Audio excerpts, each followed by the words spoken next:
What's up, guys? I sat down this week for a morning meeting with San Diego Fire Battalion Chief Alan Arrollado. In his 30-plus years of experience, both out on the floor as president of Local 145 and president of the San Diego City Employees Retirement System, he's seen a lot. He's used his experience to minimize his downside risk while looking for opportunities along the way. Hope you guys enjoy it. Hey, Alan, welcome to the bullpen. Thanks for meeting me. Hey, Kyle. Good to be here. Thanks for having me. I've seen a couple of these things already. It's a great thing you got going on here, and I'm honored to be on here. Oh, well, I appreciate you saying that. Hopefully guys are getting some quality information out of it, and I'm excited to have you here because I know you got a lot of great information to share with all the folks out there. So thank you.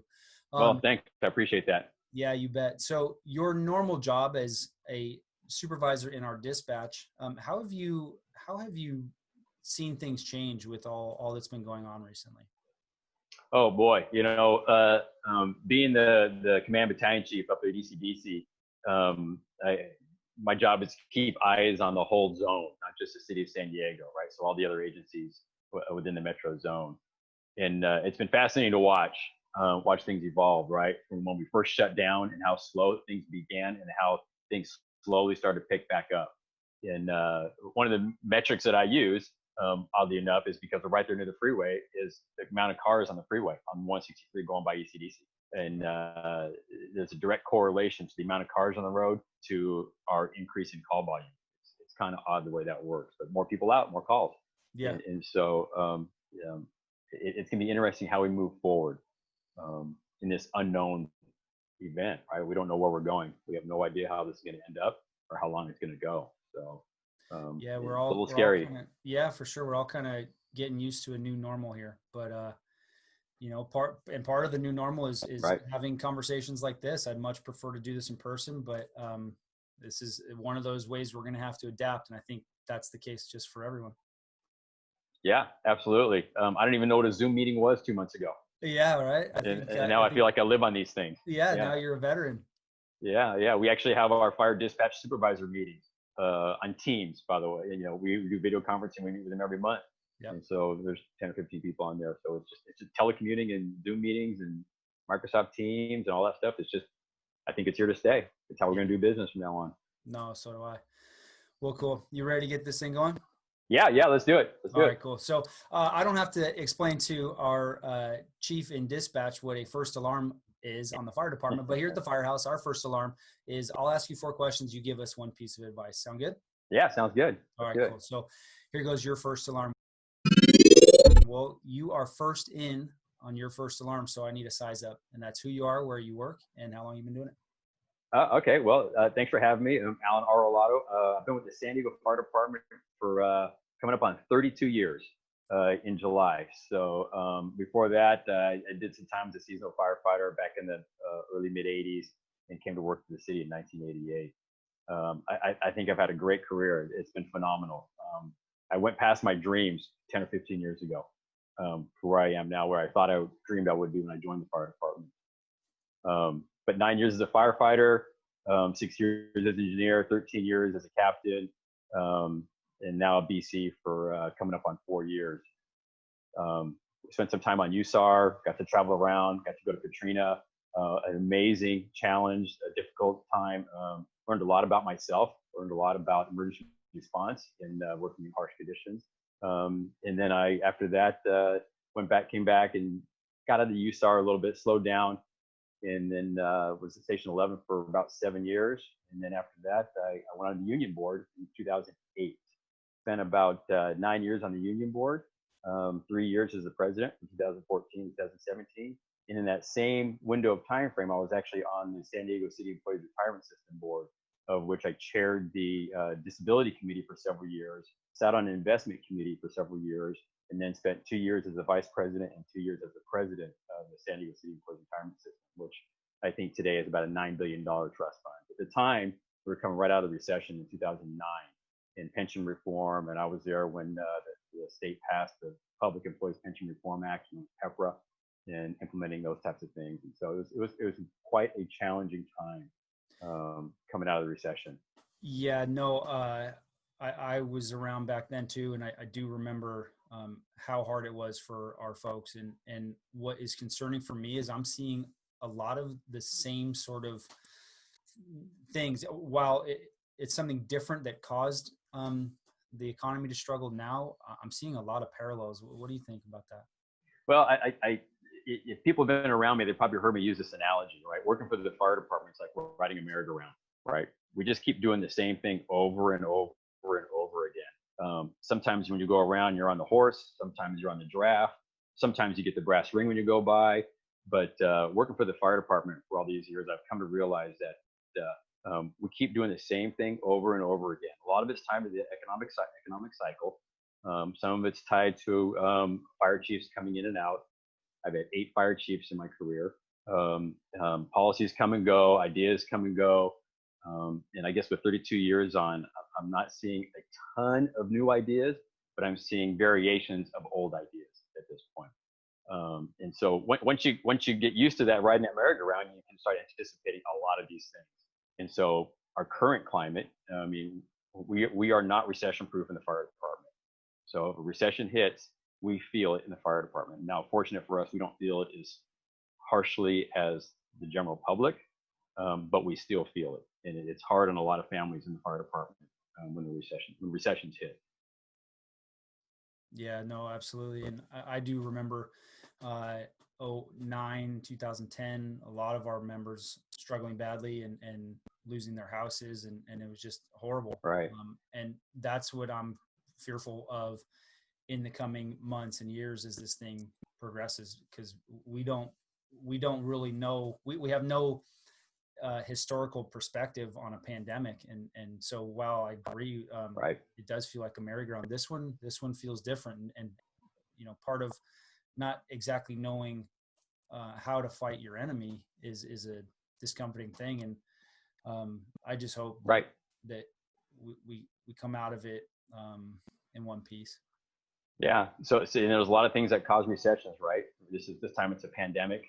Last time it was a credit crunch. The tech boom, the tech bust, right? Right around September 11th. We had a recession. We've had several through my career. We had one in the early 90s that was fairly severe. That we went on a hiring freeze for like 4 or 5 years in the San Diego Fire Department. We didn't hire anybody for like 4 or 5 years in the early 90s. So like I said, the cause of the recession, I'm sure will vary over the decades. But in terms of firefighters and finance, what I've learned over the years, you've got to be prepared, right? It's not always going to be the way it feels. You can't always plan on that constant flow of overtime, or your specialty station being there, or your station being there at all, your engine being there at all. Right. And so things change, and things change rapidly. So we have to prepare for that as firefighters. Yeah. No, we felt that with the brownouts on our own job, and I never imagined that they would shut down engines, and I distinctly remember, and I don't think I'll ever forget the day I heard that it was happening. When reality set in like that. But so along those same lines,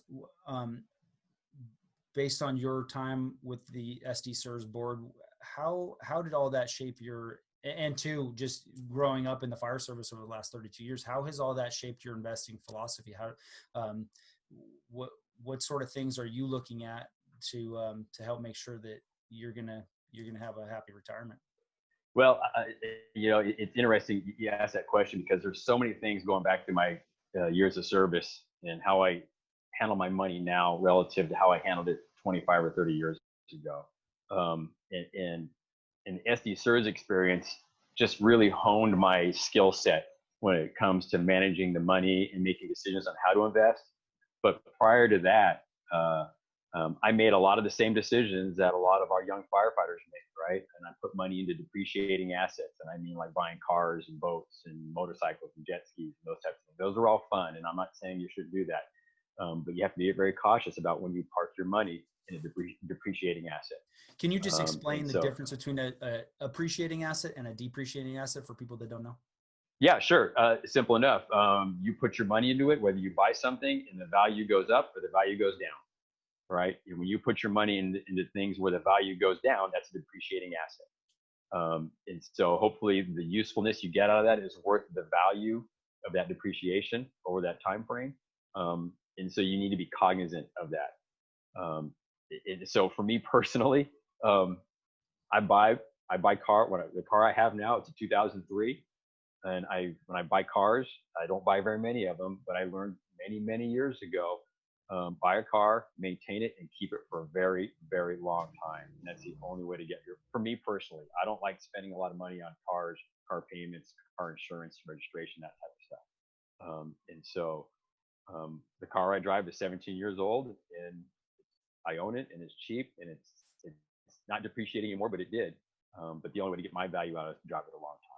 Yeah. Versus putting money into a house, making extra payments on my mortgage, right? That's putting money into my appreciating asset over the long term. So something that gains value over time versus something that loses it immediately. Yes. I read somewhere that the moment you drive a car off the lot, it automatically decreases in value some 40% or something like that.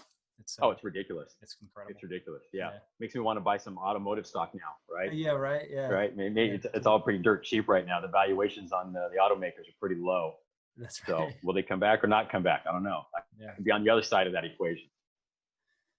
With your time on the SD Serves board, did you come there already knowing a substantial amount about investing, or did they give you any training? Or yeah, I had a base knowledge, right? I understood the stock market, I understood bonds, I had the fundamental basics, but I will tell you, in the first couple of years there, it was challenging.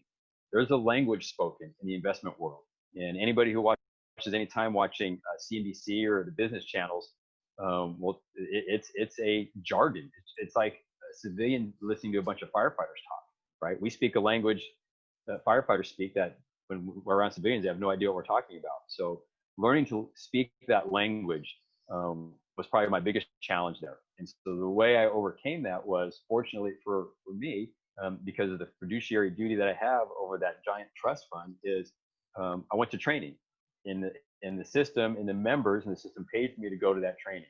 And so I got to go through incredible stuff at Wharton, some incredible classes at Stanford, executive education on portfolio theory and building a portfolio and investments, and how to understand risk and standard deviations and markets and capital markets. And it was an incredible amount of training and knowledge. So now I'm able to actually sit and analyze my own portfolio with a lot of the same techniques and things I learned over at SD Serves. Well, what would you say was the biggest eye opener for you, other than the fact that you were trying to learn this new language? Understanding the risks, right? So many people look at their investments from a perspective of what can I gain, what can I return, how much money am I going to make, but they fail to properly analyze the risks that they're taking, right? And that's where a lot of people, I think, and I've seen happen to firefighters, unfortunately, so many times, where they take risks with their money that don't truly understand the risks that they're taking, and then end up with a very painful experience in the end. And and I find that so ironic, because I have similar experience, and we're coming from a profession where we I talk about it in terms of like a ropes and knots system. Like we set up this really elaborate system to protect ourselves, and not only is that an 8-plate rated thousands and thousands of pounds before it'll break, but not only do we have that in place, we also have a backup system, a belay system in place. Right. But then when it comes to some of the investment decisions that we make as a group, not only do we not have a strong 8-plate, we don't have a belay system at all. And no, for me, that the amount of risk I see people taking as well is alarming. But I think some of that is down to the fact that they just don't know. They just don't know. They hear somebody talking about it and they think, oh, that's probably a great idea. And then they just go invest blindly. And what we're doing here at the FIREhouse is trying to just prevent some of that. Right. So the first thing I look at before I invest is, what are my risks, right? The return will come, and there is a correlation between risk and return. And so I always want to make sure that they're commensurate for me. I'm comfortable with the risks I'm taking and the returns I'm going to get. And so what I found about myself is I truly don't, I have somebody in the stock market, and I own some individual stocks, but I find myself shying away from the high fly growth stocks, even though, Amazon and Facebook and a lot of those companies, they make the stock price, you can make a lot of money in the stock price. but to me, if a company doesn't, me personally, this is my investment philosophy. If a company doesn't pay a dividend, doesn't pay a profit, um, I stop looking at it. I really want to look to a company that's established themselves, that can make money, that turns a profit, that creates a dividend for its investors, and I'm not solely relying upon the price appreciation to make money. And so I find myself in big blue chips that have some growth potential, especially now because valuations are really depressed right now on individual companies. Some would say the overall market is valuations are a little high right now, but you can find some deals out there in companies. And so I find myself turning some of my investments and rebuying some of those things at the lower prices, which increase my dividend yield and still maintain a comfortable risk profile in my portfolio. Yeah, no, that makes a lot of sense. And so I think that all ties in to a piece I put on our Instagram account yesterday about asset allocation and just how your risk profile will determine what your asset allocation is. And I think you're right that everybody's a little bit different. And part of it is figuring out what sort of risk you're willing to tolerate based on the rewards that you want to see to accomplish the goals that you're setting out for yourself. And it takes time to think about it. It takes time discussing it. You're not going to just come up with this stuff on your own. And if you have come up with it on your own, well, that's when you see a lot of folks running into problems. But I guess when did you become passionate about investing, and why do you think it's important for firefighters in general? So, when did I become passionate about it?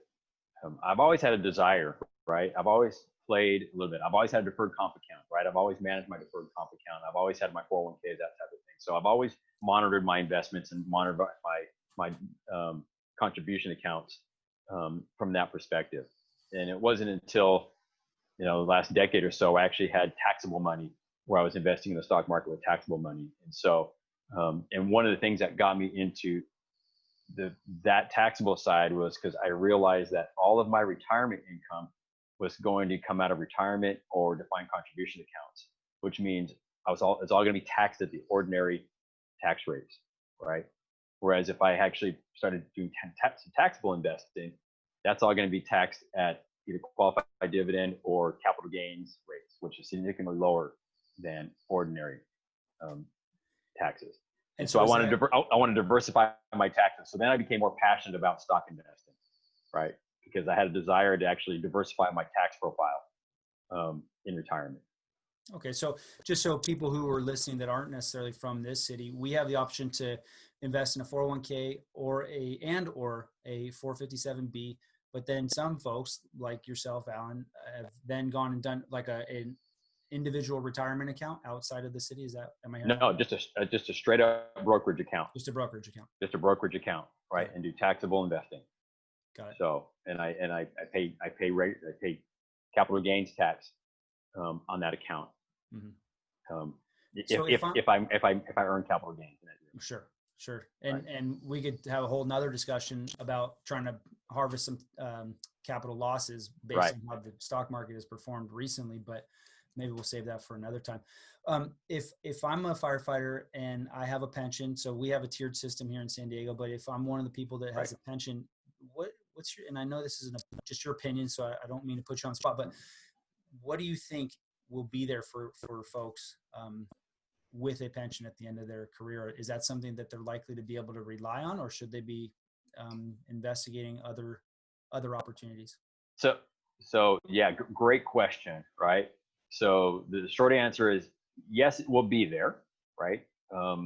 Whether you're in the pension system because you're hired in the San Diego Fire Department before July 1, 2005, or whether you, July 20, 2012, or Prop B after 2012, and you're in the defined contribution plan, that money will be there, right? You will have that money. The question is, will it be enough? Will it be enough for you to rely upon to live comfortably in retirement? And so I guess the easy answer to that is no, I don't think it will be enough for us to live on comfortably alone. And I don't think that's ever been the case. And so that's why, at least in our fire department, you really get a lot of pressure from your peers in the fire department to do to fill up your contribution accounts, your 401k and your 457, in addition to those things, to help supplement that. Yeah. And then what we have in the San Diego Fire Department now is we're contributing to the Retiree Health Trust. And most people don't understand this. And this is something that really pained me a lot when I was union president, even on the retirement board, was how many of our members were going into retirement without understanding the cost of their health care in retirement. And it's significant. Yeah. And people need to look at that. Yeah, I think that's a legitimate concern for people, is the runaway costs of healthcare, and where that could really, really destroy people, right, as they're in their golden years, trying to enjoy the time that they earned from being in the fire department. And it's funny you mentioned the pressure that we have on our job of people saying, hey, you got to contribute to the 401k, you got to do some deferred comp. There are so many of us that that credit the old timer Benson for sitting us all down. Benson was a guy that you'd come through his station, and if you were new, he'd sit you down and he'd say, hey, listen, you got to invest in 401k and deferred comp. And at the time when I was brand new on the job, I didn't really know what any of that stuff was. I didn't know why, but he was a senior member, and I thought, well, if he's telling me to do it, I better do it. And so that's what I did. And part of that tradition is what this whole FIREhouse is about, is continuing to push that information out so that guys aren't looking around in 20 years going, well, now what? I have this this incredible expense from healthcare or from just the cost of living, and with nowhere to turn. So that definitely hits home with me. And kind of along those lines, and we did touch on investing in a 401k or deferred comp or something like that, but sort of on a macro level, what would be one piece of advice you would offer somebody watching this or listening to this, if they're interested in financial literacy, if they're interested in learning more about some of this stuff? Wow, boy, I'd say that's another great question. I would say one of the biggest mistakes I see firefighters making when it comes to investing is just copying some of the things that the guy in the seat next to him did.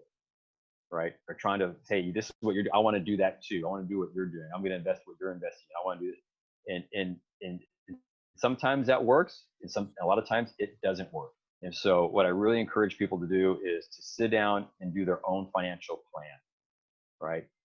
We all came from different places, and we're all going to go through this fire department together. But some of us came in with a lot of assets and have a different risk profile, and some of us came with very little assets, and everything we got through the fire department.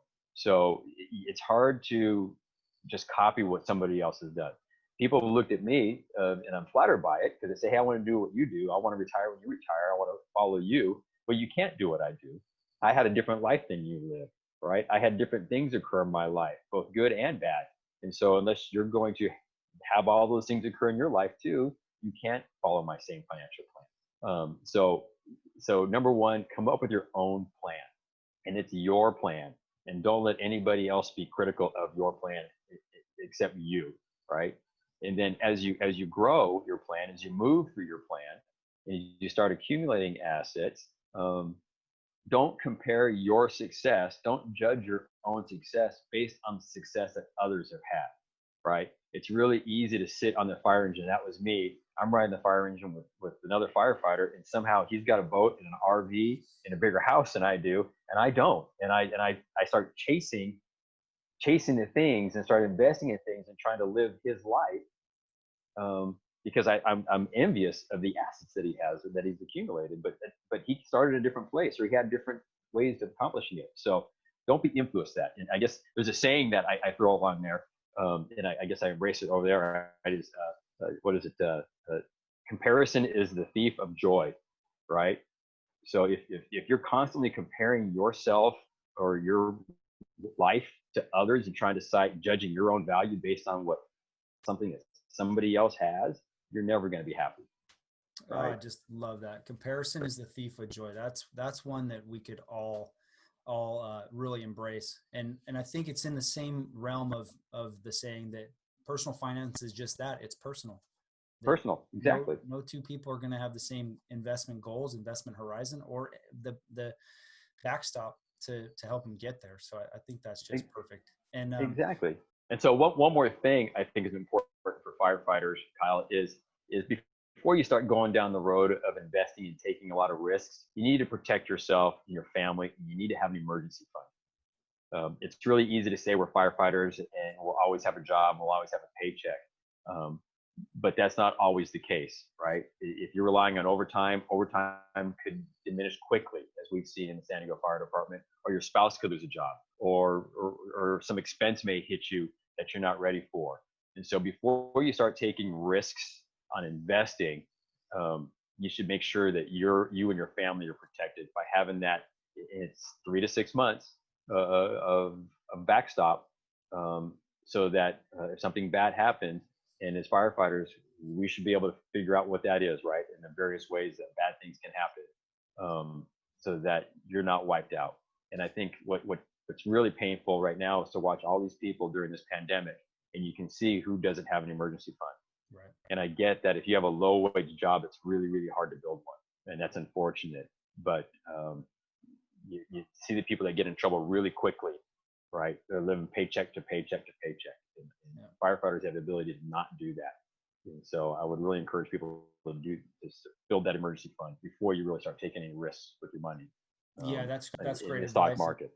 Yeah, no, I think that's 100% true, is build up that emergency fund for the 3 to 6 months of living expenses, and also pay down some of that debt that you might have, like the consumer debt on a credit card, before you start investing, because you might be paying 18, 19% on your credit card.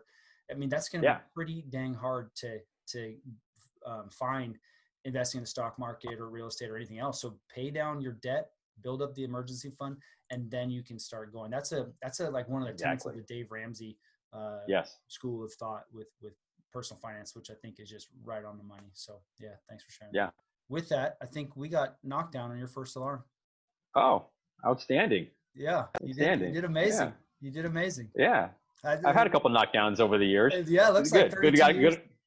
32 years did you well. Yeah. Glad I got another one. That's right. That's right. A couple of them got away from me. I'm not going to lie about that. Well, that's okay. Nothing worse than putting out a structure fire and then going back 6 or 7 hours later in the middle of the night. Getting another fire. That's not a very good feeling as a captain. Yeah. I've been there. Right. Well, hey, listen, I want to just say thank you for, again, meeting me here in the bullpen.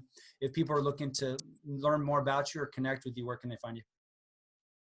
Yeah. So I'm easily found on Facebook. I have a Facebook account, follow account. I'm actually on Instagram, although I don't do a whole lot of Instagramming, but I'm there too. So if people want to reach out to me, they're more than welcome to reach out to me through social media. And then for those that work for the San Diego Fire Department, they all know how to get a hold of me, right? Telestaff or DCDC. So. Awesome.